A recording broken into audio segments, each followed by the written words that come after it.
இணைப்பில் இணைந்துள்ள இருபால் மெய்யன்பர்களுக்கும் மற்றும் சிறப்பானதொரு பஞ்சேந்திரிய தவத்தை வழிநடத்திய நேசமலர் அம்மா அவர்களுக்கும் மற்றும் நார்வே பேராசிரியர் பெருமக்கள் அனைவருக்கும் எனது இனிய காலை வணக்கத்தையும் வாழ்க வளமுடன் என்ற வாழ்க்கையும் தெரிவித்து மகிழ்கின்றேன். வாழ்க வளமுடன். எவர் ஒருவர் குருவை மதித்து ஒழுகினாலும் தப்பாது குரு உயர்வு மதிப்போர் தம்மை தரத்தில் உயர்த்தி பிறவி பயனை நல்கும். வாழ்க வளமுடன். இன்னைக்கு நம்ம சிந்தனையா பார்க்கக்கூடிய தலைப்பு ஒழுக்கமுடைமை. நம்மளுக்கு மகிழ்ச்சி நிறைய இதுல முதலாவது அகத்தாய்விலே அறநெறியில சொல்லுவாங்க, ஒழுக்கம் கடமை ஈகை, அது 3 இதுலயே நமக்கு நிறைய விளக்கம் கொடுத்திருக்காங்க. அந்த வகையில நம்ம இன்னைக்கு ஒழுக்கமுடைமை என்ற தலைமையில கொஞ்ச நேரம் சிந்திக்கலாம். முதல்ல ஒரு திருக்குறளையே எடுத்துக்கலாம். பரிந்தோம்பி காக்க ஒழுக்கம் தெரிந்தோம்பி தேரிடும் அஃதே துணை. அதாவது இந்த மெய்ப்பொருளை காக்கின்ற ஒழுக்கத்திற்கு மாறாக எந்த செயலை செய்யவும் கூடாது. ஒழுக்கத்தை பேணி காக்கும் போதுதான் வருந்தி வாழ்ந்தாலும் அந்த துணையான ஒழுக்கத்தையே உயிருக்கும் மேலாக கருதி வாழ்வோரே மெய்ஞானிகள்னு சொல்றாங்க. அப்ப அறத்தை ஆராய்ஞ்சு நல்லவற்றை அறிஞ்சு தனையறிய உணர்த்தும் ஒழுக்கத்தை துணையாக கொண்டு வாழ்ந்தால் யாவரும் மெய்ப்பொருளான உயிரை நிலைக்க செய்து வாழலான்னு இந்த குறள் சொல்லுது. அப்ப புலன்கள் மூலம்தான் மனம் உணருது. அனைத்து பொருட்களும் மனதிற்குள் ஈர்க்கப்பட்ட வல்லமையானதுதான். அப்ப மனமானது புத்திக்குள் ஈர்க்கப்படக்கூடியதாகிறது. புத்தியானது ஆன்மாவுக்குள் ஈர்க்கப்படுது. ஆன்மாவோ பரம்பொருளுக்குள் ஈர்க்கப்படுது நம்மள. அப்ப அதுக்குதான் பத்திரகிரியார் ஒரு சித்தர் பாட்டு பாடுவாரு. கடலில் ஒளித்திருந்த கனலிலிருந்து வந்தாற்போல் உடலில் ஒளித்த சிவம் ஒளி செய்வது எக்காலம். அதாவது அறம் என்பது தற்காலிகம்தான், அறவோர் உள்ளவரை அது இருக்கும். அப்ப அறிவு என்பது எல்லையற்றது. அது வினை பயனுக்கு கர்மா அவங்கவுங்க கர்மாவுக்கு ஏற்ற மாதிரி தக்க பலாபலனை கொடுக்கும். அறிவு பல வகை உண்டு. உணர்தல், ஆய்வு, தேர்வு செய்தல், நிர்வாகம், ஆளுமை, முறைப்படுத்தல், அன்பு, ஒழுக்கம் எனும் அறம் மட்டுமே அறிவு அல்ல. அறிவில் அதுவும் ஒன்றுதான். ஆனா பிரபஞ்சத்தில் அறிவு இல்லை என்றால் பூமி மட்டுமின்றி சூரிய குடும்பம் கூட இயங்காது. அப்ப பணத்தை என்ன நம்ம சொல்றோம், நாணயம்னு சொல்றோம், சில்லறைன்னு சொல்றோம், அழைக்கிறோம் இல்லையா? ஆனா பணத்தை பொறுத்த மட்டில் அந்த ரெண்டுமே ஒரே பொருளை தான் குறிக்கும். சில்லறை நாணயம் என்று வேறு பெயர்களாக இருந்தாலும் மனிதர்களிலும் சில பேர்களும் இதே பெயர்களுக்கேற்ப போலதான் வாழ்ந்துகிட்டு இருக்காங்க. இங்கு நமக்கு எது தேவை எது தேவையில்லை என்பதை பலமுறை சிந்திச்சுதான் நம்ம பயணிக்கணும். அப்படி தேர்வு செய்யும் போதுதான் ஒன்றில் மட்டும் நிலையாக நின்று விட்டால் நாம் நினைத்த வெற்றியை அடைந்து விடலாம். தேவையற்றதை சிந்திக்காத போதுதான் மனமானது சமநிலை அடைந்து விடும். ஒரே தேவையில் அறத்தோடு பயணிக்கும் போதுதான் மனம் ஒடுங்கிவிடும். பொதுவாக மனதால் தான் மனிதன் இயங்குகிறான். அதுதான் எல்லா பிரச்சனைக்கும் காரணமாகுது. இப்ப மனதிற்கு அப்பால் உள்ள பேரறிவால் நாம் இயங்கும் போதுதான் உண்மையான பக்குவத்தை அடைகிறோம். நம்முடைய சூட்சும தேகமானது உடலை தாண்டி வெளியில் இருப்பதை உணரும் ஆற்றல் உடையது. நம்முடைய செயல்ல பிறர் நுழையும் போதுதான் நம்முடைய சூட்சும தேகத்துக்கு அது உணர்த்தப்படும். அதை வைத்து நமக்கு அவர்கள் வேண்டுமா வேண்டாமா என்பதை உணர்ந்து நாம விட முடியும். இன்று இயற்கையை அழிப்பதாலும் சடங்கு சம்பிரதாயங்கள்ல மூழ்கி இருப்பதாலும் வேதங்கள் வளர்ந்து கொண்டிருப்பதாலும் நல்ல அதிர்வலைகளை நாம உணர முடியறதில்ல. அன்றைய உலகில் மனிதர்களிடம் 4 செயல்கள் இன்றியமையாக இருந்துச்சாம். 1 உடலை பேணி காக்கிறது, 2வது மனசு ஆரோக்கியமாக வைத்திருப்பது, 3வது தங்களின் சுற்றத்திற்கான கடமைகளை செய்வது, 4வது சமூகத்தின் மீது அக்கறை கொண்டு பொது நல தொண்டாற்றுவது அன்றைய மக்கள்கிட்ட இருந்துச்சாம். அப்ப அதுக்கு சுவாமிஜி ஒரு கவியில விளக்கம் கொடுக்கிறாரு. வித்து நிலம் உரம் தண்ணீர் காவற்கேற்ப விளைவு தரும் அது போல உனக்கு ஆசான் அத்தவித தத்துவ வித்தை அறிவில் இட்டால் அதற்கு ஒழுக்கம் என்ற உரம் அறிவை ஒன்றும் நித்ததவம் ஆராய்ச்சி என்ற தண்ணீர் நீ சலனமுற்று அருகுணங்களாக வித்தை என்னும் காவல் இவை அனைத்தும் வேண்டும் விளைவாக நீ அடையும் கனியே ஞானம்ங்கிறாரு. அதாவது முற்றிய தரமான விதைதான் அதிக விளைச்சலை கொடுக்கும். பண்படுத்திய நிலத்துலதான் பயிர்கள் செழித்து வளர முடியும். மண்ணின் தன்மைக்கேற்பதான் சத்தான உரங்கள் இருந்தாதான் மகசூல் நம்மளுக்கு அதிகமா கிடைக்கும். அப்ப நீர்ப்பாசனம் சரியாக இருந்தாதான் பயிர்கள் சாஞ்சி விடாம அழுகி போகாம சத்துக்களை நீரின் மூலம் உறிஞ்சி பயிர்கள் செழித்து வளர முடியும். அப்ப மண்ணின் தன்மைக்கேற்ப சத்தான உரங்கள் இருந்தால் மகசூல் அதிகமாக இருக்கும். நீர்ப்பாசனம் சரியாக இருந்தால் தான் அந்த விளைச்சல் சரியாக இருக்குமோ, அதே போலதான் இந்த மனமும் நம்மளுக்கு நல்லா இருக்கணும். மனசுல நல்லா வச்சிருந்தாதான் நம்ம அந்த அறுகுணங்களை சீரமைச்சு, நம்ம அந்த அறுகுணங்கள் சீரமைக்கிறதுனால நம்மளோட முயற்சி எடுக்கும் போதுதான் நம்மளும் ஒரு ஞானத்தை அடைய முடியும்னு இந்த கவியில தெளிவா நம்மளுக்கு மகான் சொல்லி கொடுத்தாரு. அப்ப எல்லா அண்டங்களையும், எல்லா புவனங்களையும், எல்லா பொருள்களையும், எல்லா ஜீவன்களையும், எல்லா ஒழுக்கங்களையும், எல்லா பயன்களையும் கடவுளின் பூரண இயற்கை இன்பத்தை பெறதான் எந்த காலத்தும், எந்த விடத்தும், எவ்விதத்தும், எல்லளவும் தடையில்லாமல் வாழ்கின்ற ஒப்பற்ற பெரிய வாழ்வால்தான் இந்த மனித பிறப்பு அடைத்திருக்கு. அப்ப அதுக்கு உண்மையான ஆன்ம லாபம் தான் அவ்வளவும் காரணம். அப்ப ஜீவகாருண்ய ஒழுக்கத்தினால மட்டும்தான் கடவுளின் அருளை பெற முடியும் என்று வள்ளல் பெருமானார் சொல்றாங்க இல்லையா? அப்ப அதாவது மாமிசத்தை சாப்பிட்டு கொண்டே அருளை தேடினால் அருளும் கிடைக்காது, அன்பும் தோன்றாதுங்கிறாரு. குணத்திலும் மாற்றம் ஏற்படும். மனிதனுக்கு வெளியில் சுடுகாடு இல்லை, அவன் உள்ளுக்குள்ளேதான் சுடுகாட்டை வச்சிருக்கிறான்னு வள்ளலார் சொல்றாரு. அதாவது புற ஒழுக்கமாகிய புலால் உணவை தவிர்த்தால் அக ஒழுக்கமாகிய ஜீவகாருண்யத்தை கடைபிடிக்க முடியும்னு அவர் சொல்றாரு. அதையே வள்ளுவ பெருந்தங்கை என்ன சொல்றாரு ஒரு குறள்ல, கொல்லான் புலாலை மறுத்தானை கைகூப்பி எல்லா உயிரும் கைகூப்பி தொழும் அப்படிங்கிறாரு. அப்ப அந்த மெய்ப்பொருளை கண்டு தன்னுள் தன்னையே அறிந்த மெய்ஞானிகள் தங்களின் உடலான புலாலை பெருக்கி தன் ஜீவனை கொள்ள மாட்டாங்களாம். அதற்கு அந்த ஞானியரின் அருள் தேகமானது புலாலான உடலானது சுருங்கியும் உள்ளொளி பெருகியும் இருக்குமா.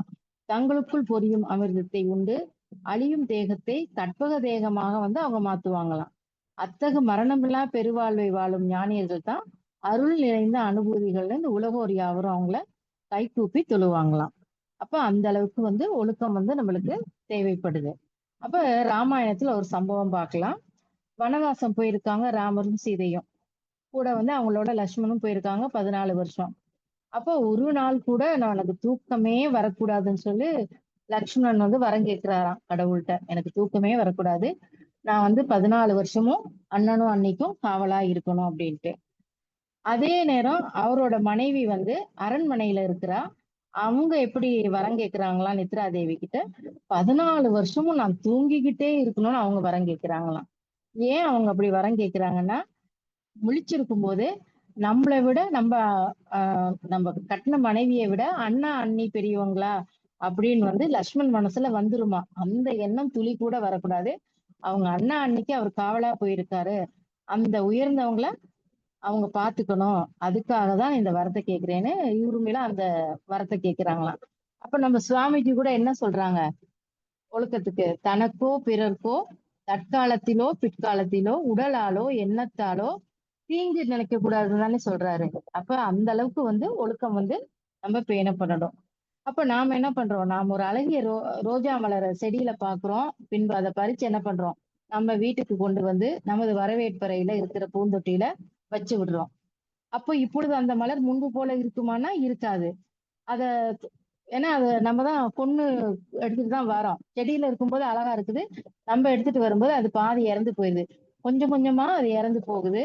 அந்த பூவினுடைய அழகு முன்பு இருந்ததை போல இருக்குமான்னு கேட்டீங்கன்னா இருக்காது. ஏன்னா அந்த பூ பூமியோட தொடர்பில் இருக்கும்போது பூமியிலிருந்து சக்தி பரிமாற்றம் அது கூட்டமாக இருந்தது, காற்று அதோட விளையாடியது, அப்பொழுது அது கொடுத்த நறுமணம் எவ்வளவு அற்புதமா இருந்துச்சு. அப்ப பூமியிலிருந்து வரும் சக்தி பரிமாற்றத்தை நாம துண்டித்து விட்டதுனால அந்த பூ என்ன பண்றது, பிளாஸ்டிக் பூந்தொட்டியில வரும்போது அப்படியே இறந்து போயிருது. அப்ப அதே மாதிரிதான் வாழ்வு எப்படி நடக்குதுன்னு கேட்டா, சற்றே கவனிச்சு பார்த்தோம்னா நாம எவ்வளவுக்கு எவ்வளவு பாதுகாப்பை தேடுகிறோமோ அவ்வளவுக்கு அளவு பய உணர்வு மிக்கவங்களாதான் நம்ம இருக்கிறோம். இந்த பய உணர்வு அதுல இருந்து தோன்றும் போதுதான் மேலும் மேலும் பாதுகாப்பு வளையத்தையே நம்ம நோக்கி செல்றோம். இது நம்மளுக்கு ஒரு பய உணர்வை தூண்டும் ஒரு முடிவில்லாத வளையம்னு தான் சொல்றாங்க. அப்ப இந்த மாயையிலிருந்து இந்த மனித சமுதாயம் முறையாக தன்னை விடுவிச்சு கொண்டு மிக சுலபமாக உடல் நல உயர்வையும் தன் அடிப்படையிலான பூரணமான ஆனந்த வாழ்வை வாழவும் தான் வழிவகுத்து கொடுப்பதுதான் இந்த மெய்ஞானத்தை அடிப்படையாக கொண்ட விஞ்ஞான இயற்கை அறிவு நம்மளுக்கு ஒரு இயற்கை வாழ்வியலா தான் இருக்குது. அப்ப பிறரை ஒப்பிட்டு பார்த்து வாழும்போதுதான் நமக்கு நிம்மதி கிடைப்பதில்லை. ஒழுக்கமும் பலமும் உடையவனுக்கு எல்லாம் இருக்கும். தன்னிட ஒழுக்கமும் தன்னம்பிக்கையும் இருக்கும்போதுதான் எத்தனை இடர் வந்தாலும் அது எதிர்கொள்ள நேர்ந்தாலும் துன்பமாக தோன்றாது. அப்ப ஒரு காலத்தில் வீடுகள் தோறும் விருந்தினர்கள் வருவாங்க இல்லையா? அப்ப நகரத்திற்கும் வருகின்ற சுற்றத்தினர் கிராமத்துல இருந்து திரும்பி போக இரவு நேரத்துல பேருந்துகள் கூட சரியா அப்ப இருக்காது. அப்ப என்ன பண்றாங்க? சொந்தக்காரங்க வீட்டுக்கு வந்து ஒரு நாள் வந்து தங்கிட்டு போலாம் அப்படின்னு சொல்லிதான் எல்லாரும் வருவாங்க. அப்ப அங்கே இருக்கிற மிச்சமா இருக்கிற பாயும் தலையனையும் அவங்களுக்கு குடுத்துருவோம். சாப்பாடு கூட அவங்களுக்கு ஏதோ இருக்கிறத போட்டு பரிமாறி எல்லாரும் ஒரே கவளம் சோற அழகா எல்லாரும் பங்கிட்டு சாப்பிட்டுட்டு நைட்டு வயிறார உண்டுட்டு எல்லாரும் ஒற்றுமையா அப்ப அந்த காலத்துல நம்ம வாழ்ந்துகிட்டு இருந்தோம். ஆனா இன்னைக்கு என்ன நம்மளுக்கு நிலைமை மாறி போச்சு. தன்முனைப்பு காரணமாக, பணி நிமித்தம் காரணமாக கூட்டு குடும்பங்கள் செதறி போயிருச்சு. அப்ப தனி குடித்தங்கள் வந்துருச்சு. என் சம்பாத்தியம் எனக்கு மட்டுங்கிற எண்ணம் உருவான போதுதான் குடும்பங்கள் வந்து அங்க பிரிய தொடங்குது. அப்ப சொத்து பிரிக்கப்படுது. சிலர் பணி நிமித்தம் காரணமாக வெளியூருக்கு பயணப்பட்டு போயிடுறாங்க. விருந்தோம்பல் மகிழ்ச்சியாக இருந்த காலம் மாறி சுமையாக மாறும் காலம் இப்ப வந்துருச்சு நம்மளுக்கு. அப்ப விருந்தினர்கள் வந்தா அதிக வேலையின்றி பாதி நேரம் வீட்டுலவர்கள் எண்ண தொடங்கி விட்டாங்க. அப்ப எல்லாம் யாரும் எத்தனை பேர் வந்தாலும் சமாளிக்க கூட பக்குவம் வீட்டுல எல்லாரும், ஏன்னா எல்லாரும் கூட்டு குடும்பமா இருந்ததுனால அது எல்லாருக்கும் சமாளிக்கக்கூடிய பக்குவம் இருந்துச்சு. அப்ப தமிழை பொறுத்தவரையில 3க்கு சிறப்பு உண்டு. அதாவது முத்தமிழ், மூவேந்தர், முக்காலம், அதை போல முக்கணிகள். அப்ப அந்த உணவு பரிமாறுங்கிறது கூட ஒரு கலைன்னு சொல்றாங்க. எவ்வளவு இனிமையாக சமைத்தாலும் எதை எப்போது பரிமாறணும் எனக்கு தெரியாம கோட்டை விடுவவங்க நிறைய பேர் இருக்காங்க. அப்ப அதுக்கேத்த மாதிரி ஒருத்தருக்கு குறைவா பரிமாறணும், ஒருத்தருக்கு நிறைய பரிமாறணும். அதுக்கேத்த மாதிரி அவங்களுக்கு வயிற்றில் இடம் இல்லாதபடி நிறைய பேர் செய்யறாங்க இல்லையா? அப்ப அதெல்லாம் பார்க்காம யார் யாருக்கு எப்படி உணவு பரிமாறணுங்கிறது கூட சங்க காலத்துல இருந்திருக்கு. அப்ப ஔவையார் கூட என்ன சொல்லுவாருன்னா, ஒருத்தர் வீட்டுக்கு போயிட்டு நம்ம வந்து ஒரு விருந்தினர் வீட்டுக்கே நம்ம போயிருக்கோம். சாப்பிடுறீங்களான்னு கேட்டா நம்ம அங்க சாப்பிடக்கூடாது.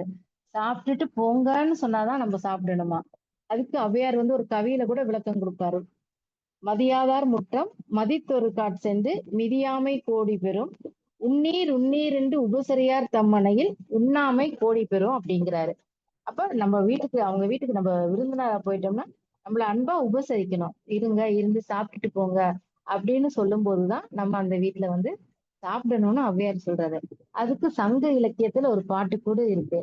வாழை இலையின் நடி உண்பார் வலப்புறத்தில் வீழ விரித்து கறி வகைகள் சூழ வைத்து தண்ணீர் வெந்நீர் தனித்தனியே செம்பிலிட்டு வெண் சோறிடும் முன் மிக இனிக்கும் பன்னியமும் முக்கணியும் தேனில் நறுசெய்யும் மூழ்கிவிட்டே ஒக்க நின்றே உண்ட பின் பால் சோறிட்டு தக்கபடி கேட்டும் குறிப்பறிந்தும் கெஞ்சியும் மிஞ்சியும் மண்பால் ஊட்டுதல் வேண்டும் தாய் போல் ஒன்றடியே கேட்டுப்போ. அப்ப அந்த வாழை இலை விரிச்சு அதுக்கு வலப்புறத்துல அந்த கறி வகையெல்லாம் சூழ வச்சு தண்ணி வச்சிருப்பாங்க. அப்புறம் சோறு வைக்கிறதுக்கு முன்ன ஏதாவது ஒரு ஸ்வீட் வைப்பாங்களாம் முதல்ல. அப்ப அந்த ஸ்வீட் வச்சதுக்கு அப்புறம் முக்கணியும் தேன்ல கலந்து வைப்பாங்களாம். அப்ப அந்த முக்கணிக்கு எவ்வளவு முக்கியத்துவம் கொடுக்குறாங்க பாருங்க. அப்ப அதே மாதிரி நறுசெய்யும் மூழ்கு, அதாவது நெய்யும் சாதத்துல போட்டு பருப்பு போட்டு அதுக்கப்புறம் தான் நம்மளுக்கு சாம்பார் மத்ததெல்லாம் சேர்த்து வைப்பாங்களாம். அப்ப அந்த மாதிரி நம்மளுக்கு அப்ப சங்க காலத்துல இந்த பாட்டுல சொல்லுது. அவ்வளவு அருமையா வந்து நம்மளுக்கு வீட்டுக்கு போனா பரிமாறுவாங்களாம். ஆனா இப்ப அதெல்லாம் நம்மளால எதிர்பார்க்க முடியுதா?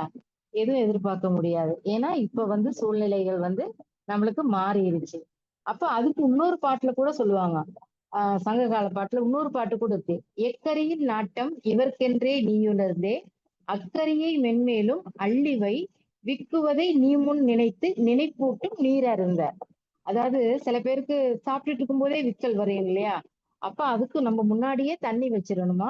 யாருக்கு என்னென்ன கறி பிடிக்குங்கிறது நமக்கு அந்த வாழை இலையில பரிமாறும் போதே தெரிஞ்சிருமா. ஒரு காய் வச்சுட்டோம்னா அவங்க நிறைய அதே எடுத்து சாப்பிடுறாங்கன்னா அந்த காய் வந்து அவங்களுக்கு பிடிச்சிருக்கு.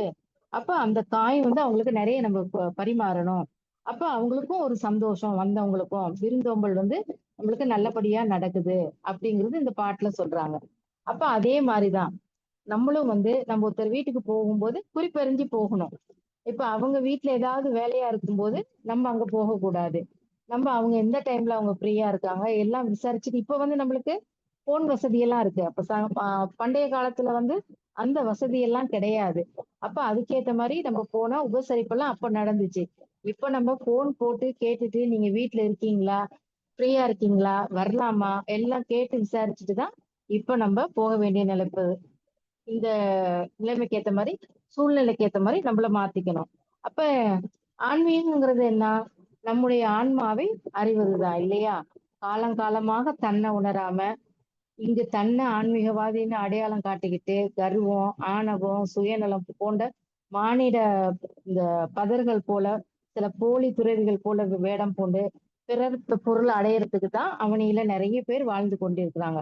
அடுத்தவங்கள இதுபடுத்தி துன்பப்படுத்தி புறம் பேசி அன்பையே தடுமாற்றம் செஞ்சு அந்த மாதிரிதான் நிறைய பேர் இப்ப இந்த பூமியில வாழ்ந்துகிட்டு இருக்காங்க. ஆனா அதுக்கு நிறைய நம்ம என்ன சொல்லணும்னா இன்னும் நிறைய பேர் வந்து அருள் ஞானிகளா இருக்கிறாங்க. அவங்கள தேடி நம்ம போனாலும் சுயநலத்தோட தான் நம்மள வந்து அவங்க நம்ம அணுகுறாங்க. அப்ப அதையெல்லாம் நம்ம வந்து கொஞ்சம் கவனிச்சுக்கிட்டு தான் நம்ம எல்லாரோடையும் பழகணும். அப்ப பண்பட்ட நிலத்துல விதைக்கப்படுகிற விதைகள் தான் விரைவாக முளைத்து பலன்களை தரும்.